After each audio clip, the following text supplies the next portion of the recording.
Welcome to my channel knowledge share with Aman. आप इसको share and subscribe ज़रूर करें, जिससे कि हम लोगों को मोटिवेशन मिल सके और हम आपके लिए अच्छे से अच्छे कंटेंट के साथ साथ आपकी नॉलेज को इंक्रीज करते रहें। कमेंट्स में बताते रहिए कि आपको वीडियोस कैसी लग रही हैं। देखिए, आज हम जो चर्चा करेंगे कर्नल्स क्या होते हैं। कर्नल बेसिकली एक बहुत इंपॉर्टेंट पार्ट है हमारे पास ऑपरेटिंग सिस्टम के लिए और हमारे कंप्यूटर्स के लिए। ये कह सकते हैं कि हमारे पास ये आपका सेंट्रल कंपोनेंट्स हैं हमारे ऑपरेटिंग सिस्टम के लिए, और जो यूज़ होता है हमारे पास ये मैनेज करने के लिए आपके पास हार्डवेयर एंड सॉफ्टवेयर के कॉम्बिनेशंस को, और जितने भी हमारे पास फाइल्स हैं उन सबको मैनेज करने के लिए। देखते हैं कर्नल्स क्या है। Kernel is the central component of a computer operating system. The job perform by the kernel is to manage the combinations between software and hardware is manage system resources. अब हम देख लेते हैं कि कितने टाइप्स के हमारे पास कर्नल्स होते हैं। हम बात करते हैं पहले आपके मोनोलिथिक कर्नल्स के बारे में। हमारे पास क्या होता है, जो भी आपके पास आपका बेसिक सिस्टम सर्विसेज होती हैं वो इसके अंदर हमारे पास रन करती हैं। जैसे कि आपके पास मेमोरी मैनेजमेंट हो गया, इंटरप्ट हैंडलिंग होंगी, फाइल सिस्टम्स हो गए, ये जितने भी काम है वो कौन करता है हमारे पास, वो काम करता है हमारे पास आपके मोनोलिथिक कर्नल करता है। इसको कौन कौन यूज़ करता है हमारे पास, आपका यूनिक्स सिस्टम हो गया, आपका लिनक्स हो गया, जो भी इस तरह के ऑपरेटिंग सिस्टम है। एक बार देख लेते हैं। It run every basic system service like process and memory management, interrupts handling, file system in kernel space, used by Unix, Linux like OS। अब हम इसके प्रोस की बात कर लेते हैं। देखिए, इसमें क्या होता है, ये प्रोवाइड करता है हमारे पास आपको रिच पावरफुल हार्डवेयर का एक्सेस देता है, और साथ ही साथ हमारे पास लेस सॉफ्टवेयर इन्वॉल्व होता है और ये फास्टर्स होता है। देखिए, यहाँ देखते हैं। This approach provide rich and powerful hardware access as there is less software involve, so is faster. अब इसके कॉन्स्ट देख लेते हैं। देखिए, इसमें क्या होता है, हमारे पास आपकी जो डीबगिंग होती है वो आपकी हार्ड होती है, ठीक है ना, कंप्यूटर्स की, और हमारे पास आपके जो रिबूटिंग है वो हमारे कंप्यूटर्स को ज़रूरत पड़ती है। देखते हैं, debugging is harder, rebooting the computer is often needed.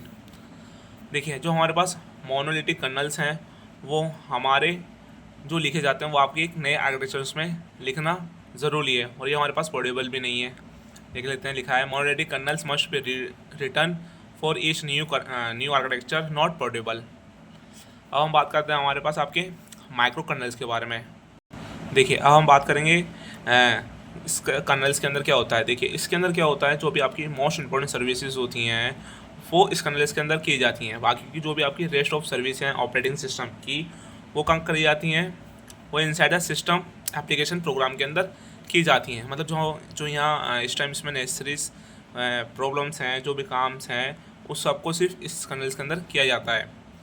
और स्लोली रिस्पॉन्सिबल किस चीज़ के लिए होती है हमारे पास, ये हमारे पास इंटर प्रोसेस कम्युनिकेशंस के लिए जो होती है, मेमोरी को मैनेज करती है, और आपकी जो सीपीयू शेड्यूलिंग होती है उसका काम करती है। सीपीयू शेड्यूलिंग क्या होती है, जो टास्क को मैनेज करने का काम कराती है।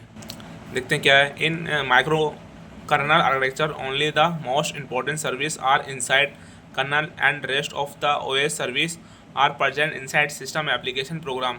It is solely responsible for inter process communications. देखिए, और हमारे पास सेकेंड है memory management and CPU scheduling. अब इसके हम प्रॉप्स की बात कर लेते हैं। देखिए, इसमें क्या होता है, प्रॉप्स के अंदर बात करते हैं इसके, जो भी इसका आर्किटेक्चर्स है वो हमारे पास कर्नल का स्मॉल्स होता है और आइसोलेटेड होता है।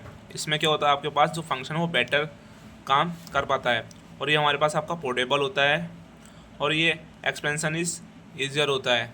एग्जाम्पल की बात करें, हमारे पास जो आपके पास एडिप्स आईडी है, एडिप वो इसका एग्जाम्पल है। अब हम बात करते हैं, हाँ, हम बात करते हैं आपके हाइब्रिड कर्नल्स के बारे में। ये क्या होता है, ये कम्युनिकेशंस होता है हमारे पास आपके जो बेस्ट कर्नल्स होते हैं, आपके मोनोलिथिक्स और माइक्रो कर्नल्स का कम्युनिकेशंस ही होते हैं ये, इसको हम आपका बोलते हैं आपका हाइब्रिड कर्नल्स। देखिए, इसमें क्या होती है, हमारे पास जो आपकी स्पीड होती है, जो आपकी डिज़ाइनिंग होती है वो होती है हमारे पास मॉड्यूलर कर्नल्स के अंदर। जो मॉड्यूलरिटी एंड स्टेबिलिटी होती है वो काम करते हैं हमारे पास आपके माइक्रो कर्नल्स के अंदर। जो हमारे पास जो स्टिल बिहेवियर सिमिलर है वो हमारे पास किसके अंदर है, आपके मॉड्यूलरिटी कर्नल्स का है। उसको कौन कौन एग्जांपल है इसके, वो विंडोज़ एनटी और नेटवेयर और POS, ये हमारे पास एग्जांपल्स हैं। देखिए ये काफ़ी इसलिए ही बनाया गया है हमारे पास हाइब्रिड कर्नल, क्योंकि जो मॉड्यूलरिटी कर्नल क्या करता है हमारे पास इसमें स्पीड और उसकी डिज़ाइन को देखता है, और जो मॉड्यूलरिटी कर्नल्स होता है वो इसकी स्टेबिलिटी को देखता है, मॉड्यूलरिटी एंड स्टेबिलिटीज को देखता है। और पढ़ लेते हैं क्या होता है। देखिए hybrid kernel it combines the best of both worlds, speed and simple design of a monolithic kernels, modularity and stability of a microkernels, still similar to a monolithic kernels, Windows NTs, networks, BOS, exo colonel's. देखिए हमारे पास एक्सो colonel's क्या है इसको भी देखते हैं। ये भी हमारे पास कर्नल्स का ही इंपॉर्टेंट टाइप्स है। ये फॉलो करता है हमारे पास एंड टू एंड प्रिंसिपल्स को, और ये एक्सट्रीमली मिनिमल्स होता है। और क्या करता है हमारे पास, ये आपके पास हमारे पास जो आपकी हार्डवेयर की बेस्ड ऑब्जर्वेशन होती है वो उसको पॉसिबल करता है। और ये हमारे पास आपके जो भी फिजिकल्स रिसोर्सेज होती हैं उनको एलोकेट करता है। तो ये काफ़ी इंपॉर्टेंट कर्नल है एक्सो कर्नल्स। हमारे पास इसके एडवांटेज क्या हैं, ये हमारे पास ज़्यादा वर्क होता है एप्लीकेशन डेवलपर के पास। एग्जांपल के लिए हो गया न्यूएस और एक्सोस। एक बार देख लेते हैं एक्सो कर्नल्स को। Follow end to end principle extremely minimal fast hardware observation as possible, just allocates physical resources to a applications। ये यहाँ हमारा चैप्टर फर्स्ट अच्छी तरह से कंप्लीट हुआ। आप इसको शेयर एंड सब्सक्राइब करें, अपने फ्रेंड तक ज़रूर पहुँचाएँ, जिससे कि वो ज़्यादा से ज़्यादा अपने एग्ज़ाम की प्रिपरेशन कर सकें। Thank you.